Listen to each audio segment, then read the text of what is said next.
আসসালামু আলাইকুম প্রিয় দর্শক, অরিজিনের এপিসোডে আপনাদের সবাইকে স্বাগতম। রিসেন্টলি একটি পোস্ট খুব ভাইরাল হয়েছে এবং সেখানে দেখলাম একজন ওয়াইফ তার হাজব্যান্ডকে নিজের কিডনি দিয়ে সুস্থ করেছেন। সেই লোক সুস্থ হওয়ার পরে পরকীয়ায় মজেছেন এবং নিজের স্ত্রীকে নির্যাতন করে নিজের বাসা থেকে পাঠিয়ে দিয়েছে। তো এই পোস্টটা দেখার পরে মনে হলো আমরা আসলে মানুষরা প্রাকৃতিকভাবে হয়তো বা অকৃতজ্ঞ। আমরা আমাদের প্রভুর কাছেও অকৃতজ্ঞ হই। আমরা আমাদের চারপাশের মানুষকে পুরো অসুস্থ করে ফেলি অকৃতজ্ঞতার কারণে। তো আমি সবসময় বলি যে আমরা অনেক বেশি কষ্ট পাই মানুষের থেকে, যে আমরা এত কিছু করার পরও কেন তাদের অ্যাপ্রিসিয়েশনটা নাই বা আমাদেরকে কেন প্রশংসা করছে না।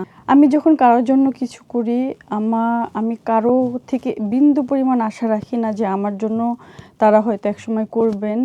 আমি সবসময় আমার প্রতিদান আল্লাহর কাছে চাই এবং আপনি শুধু আপনার দায়িত্ব পালন করে যাবেন, বাকিটা আল্লাহ আপনার হয়ে আল্লাহ আপনার দায়িত্ব পালন করবেন ইনশাল্লাহ। আর দেখেন, আমরা যদি এভাবে মানুষকে বিচার করতে থাকি বা দেখতে থাকি, দেখব যে কেউ আসলে কারো না, এই দুনিয়ায় কেউ কারো না।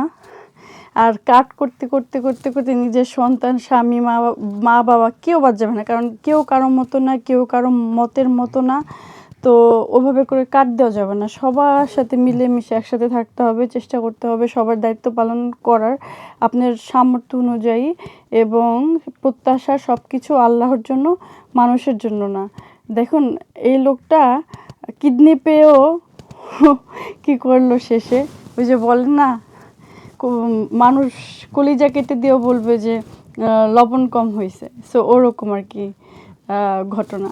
তো আশা করব যে আমরা আমাদের সকল প্রত্যাশা আমাদের সৃষ্টিকর্তার কাছেই করব, তাহলে আর কেউ কোনো কষ্ট পাবে না।